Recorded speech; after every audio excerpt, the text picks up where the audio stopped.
Hello, agentpreneurs, and welcome to today's episode of the Daily List Report. I'm Randy Shiozaki. I'm one of the co-founders of ListReports and your host for this show. Today, we've got another hands-on, tactical, to-do kind of show. All of you seem to love this, and so we're going to try to do more and more of this kind of content. Today on the show, we've got Levi Mondoza. He is on our team here at ListReports, and what he's going to do is he's going to do a detailed walkthrough of how to create YouTube ads using the Google ad system. So for any of you who have considered advertising on YouTube, it is a great, as we've discussed at length on this show, engagement platform. People spend a lot of time on YouTube. I think it's a great place to create content. I think it's a great place to advertise. He's really going to go through everything in the ad system, how to do location targeting, inventory type, audience, budget. It's a step-by-step guide. And after you finish this episode, you're going to have a really good handle on how to get started with YouTube advertising. Of course, while you're here, please consider subscribing to our channel. Click the little bell so you don't miss any of these great tips in the future. So without further ado, here's Levi. Hello, agentpreneurs. This is Levi, and I'm a marketer here at ListReports. And I'm here to show you how to utilize YouTube ads.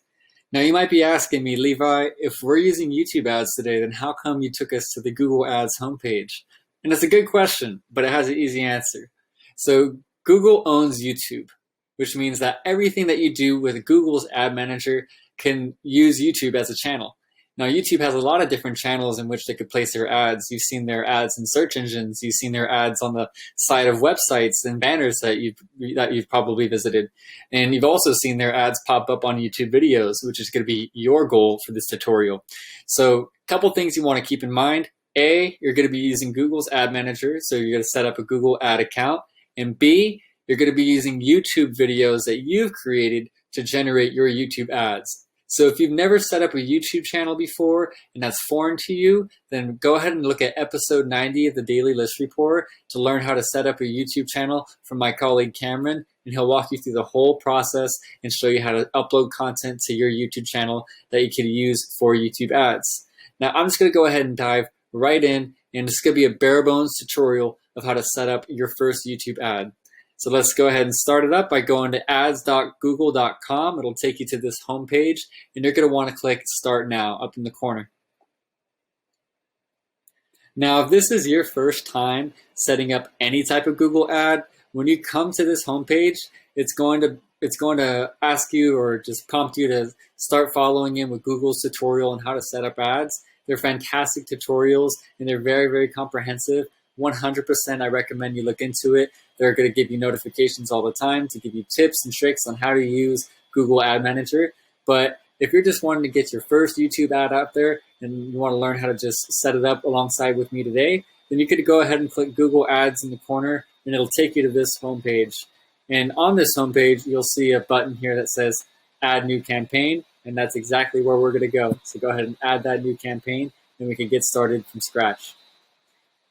So the excellent thing about ad managers in general, we saw this too a couple weeks back on the Facebook Business Manager video that we created, is that there's a lot of things that Facebook, Google, YouTube, they all know that advertisers want to do in terms of their goals. And as a real estate agent, one of your goals constantly is generating leads. And this is what we're going to go with today. But just bear in mind that you might have other goals, like maybe increasing your brand awareness or reach for your brokerage, or maybe you want to promote a new app that you guys developed, or just get traffic to your website. These are all fantastic options, and Google has already set up the goals that are top of mind for people who are wanting to put ads out onto their platform. One thing that's cool is that you can create a custom campaign without a goal guidance, but just for the purposes of simplicity, we're going to go ahead and click the leads option here. That way it just sets it up for us throughout the ad creation and the campaign creation process. Now, what type of campaign do we want? We already said that we wanted to do a YouTube video campaign, so we're going to select video, but just keep in mind that you could also do a search campaign, and you could do a smart campaign, discovery campaign, a shopping campaign.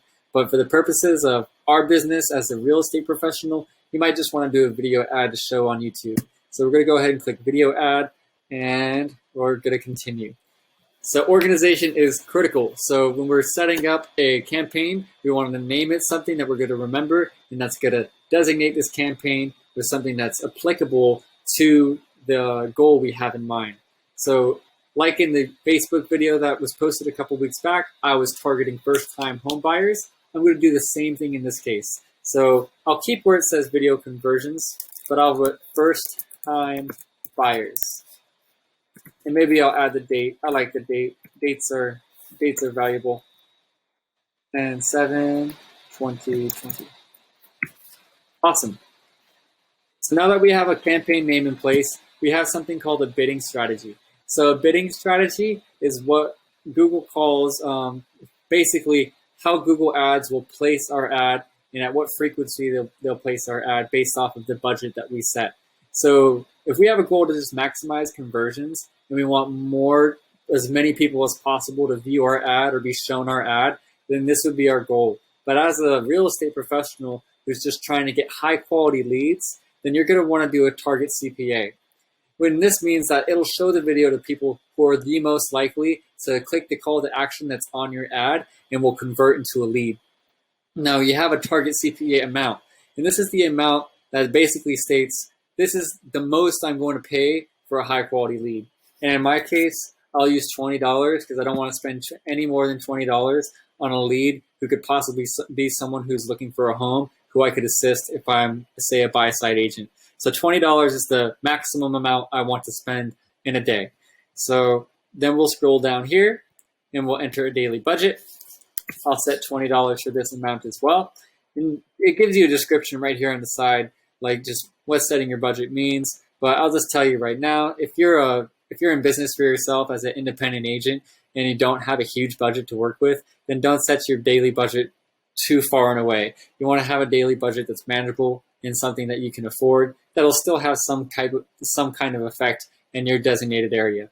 So I set my daily budget to 20. That's appropriate for my goals, and I'll go ahead and scroll to the next option. One more thing about budget. If you're going to set a budget that's higher, only do it once you've already had a campaign that you've tested or multiple campaigns that you've tested. You don't want like specific content that doesn't work to have a huge budget. You want the content that works best to have a larger budget. So if you've seen a lot of leads be returned to you based off of what you set in terms of content and the audience that you targeted, then sure, add a bigger budget. But if you're just starting out, go ahead and lowball it with your budget. We're just kind of doing a test.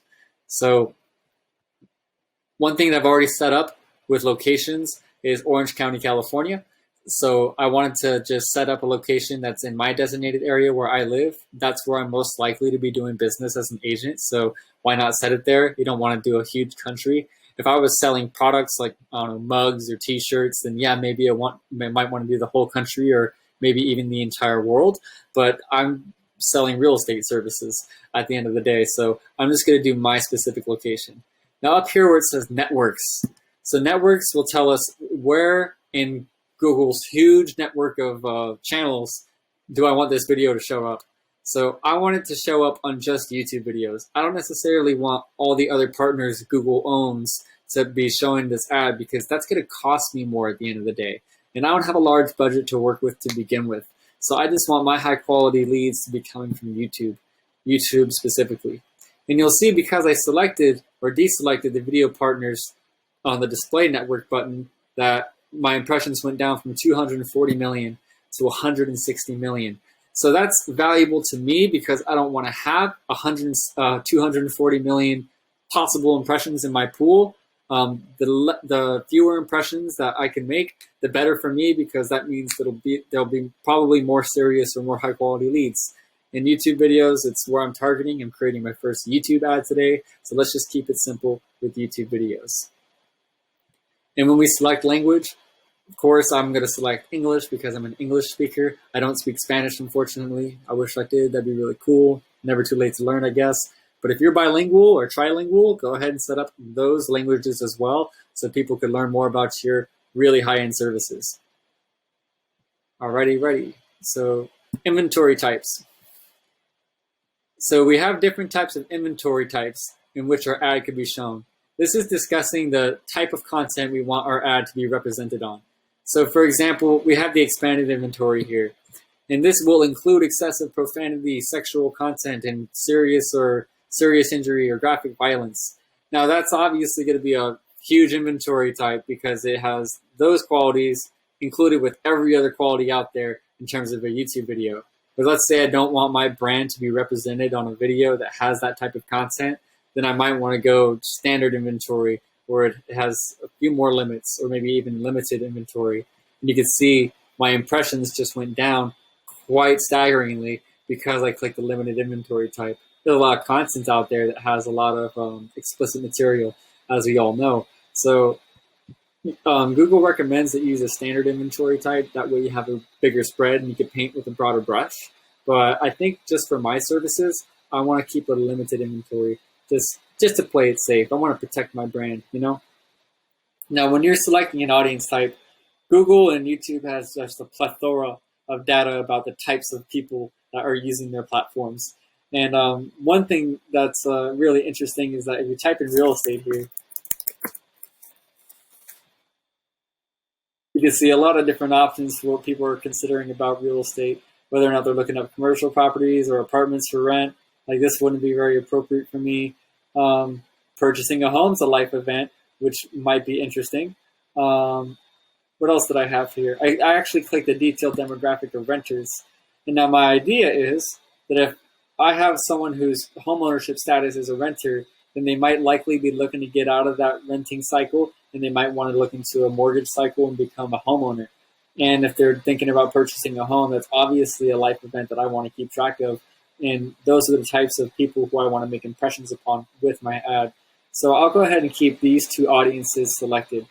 Now, just as a rule of thumb, when you're creating your first ad, you really want to limit these selections. You don't want to create a huge stack of people based off of a hyper-targeted idea of who you think your customer is or who your new client is, at least when you're starting out, because when you first start selecting these types of audience designations, you want to be general.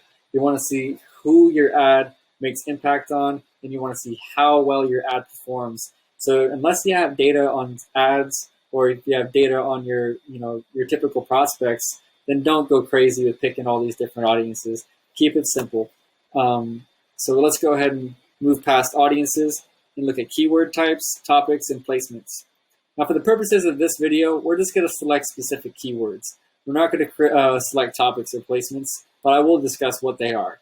So for keywords, these are the types of keywords that will appear when someone is on YouTube itself. So let's just open up a new tab here, and I'll show you what I'm talking about.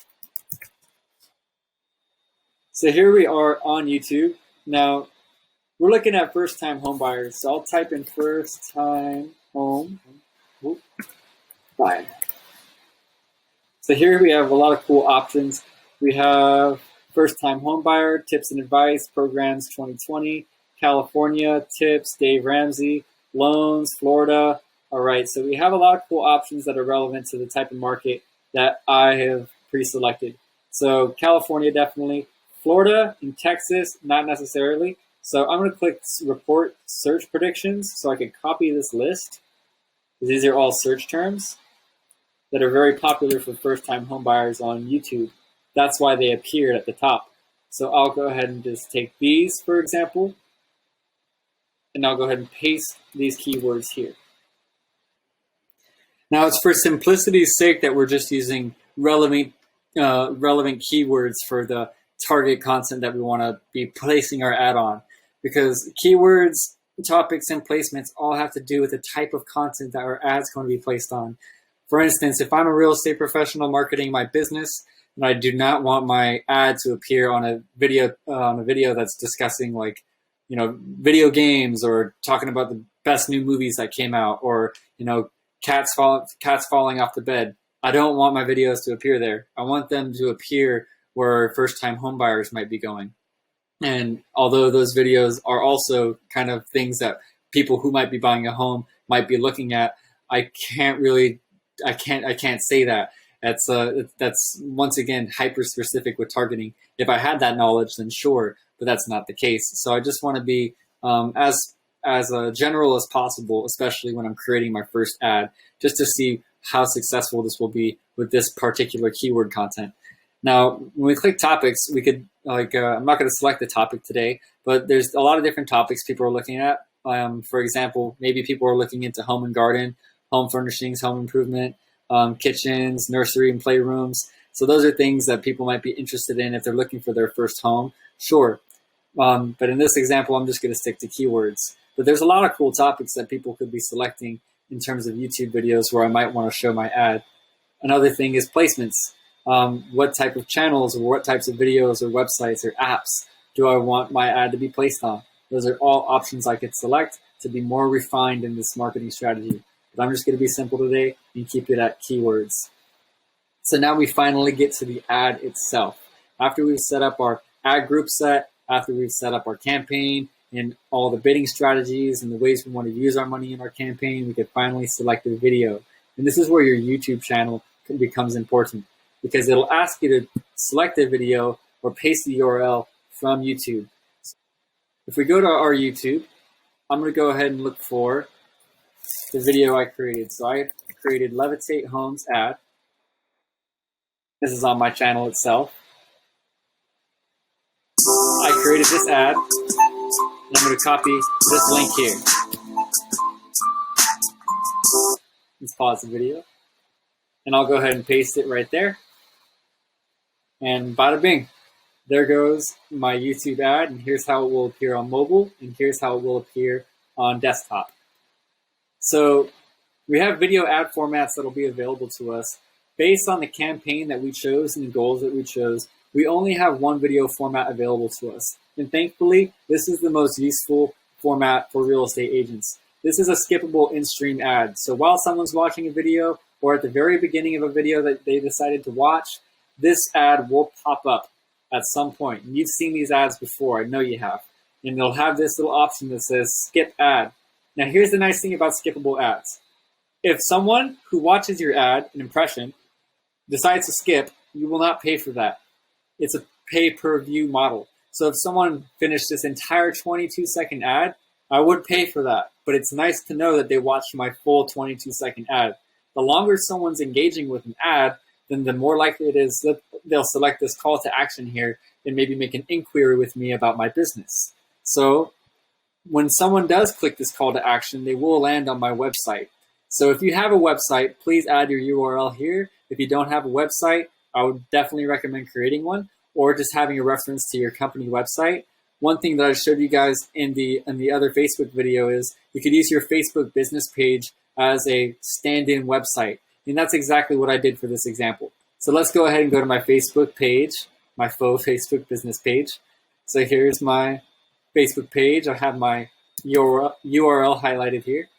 I'll go ahead and just place this as the final URL that someone will reach once they click this call to action. And here's going to be the display name for it as well. Oop. Let's try to repaste that. All right. So this is all going to show up as soon as they click this call to action. It'll also show up in my banner.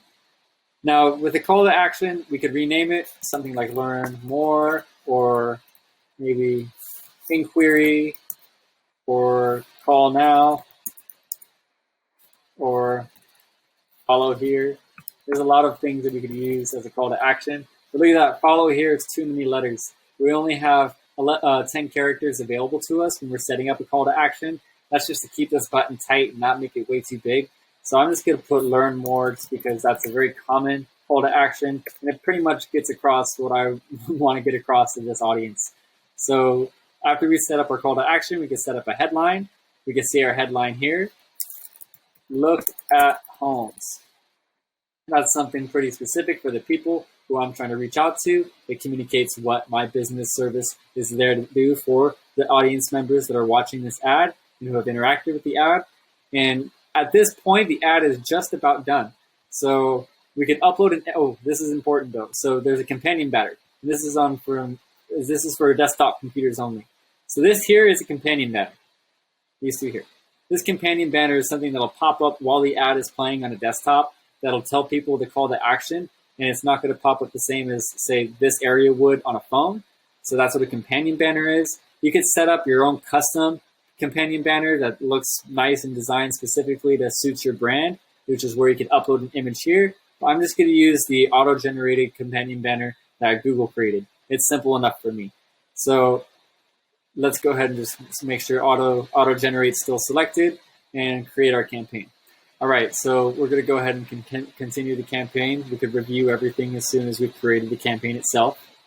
So this is what our campaign looks like. We can see the ad here. After we've clicked the ad from the other campaign page, if you want to see what your ad will look like in real time, go ahead and click this edit button and click preview. Desktop computer right now, so I'll just click preview ad. And here's how it will show up in stream. So we have the banner popping up. We have our skip ad button available. We have engagement options available here, sharing options available. That's our call to action that we set.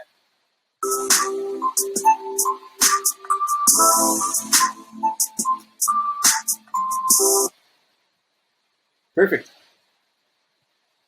And that's one view, by the way. Once we've made it to the 22-second mark, that's one view. So sweet. So that's just a basic crash course, guys, on how to use Google Ads to generate YouTube ads. There's obviously a lot more we could go over in a future video if you'd like. I just wanted to show you a quick bare bones from the bottom up, how to get an ad out circulating in the wild.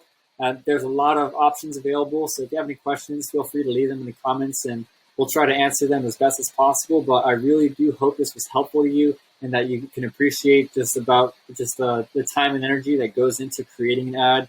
It's important as an agent or as an independent worker that you could figure out how to do this all on your own. They're great skills to have, and it will really build your confidence in knowing that you could figure out how to generate leads on your own without having to pay somebody else. So thank you for watching, y'all. I hope you've enjoyed the video. Let's get back to Randy. Levi, thank you so much for doing that. I think that's a great step-by-step, very practical tutorial. For all of you watching, again, YouTube is an amazing engagement platform. It's a great place, as we do here, to create content. It's a great place to advertise, to be in front of those engaged eyeballs. And you can target in such amazing ways. This is a great opportunity for you to get started. I hope you enjoyed that. Until tomorrow, be safe, be healthy, be happy, and we'll see you real soon. Bye.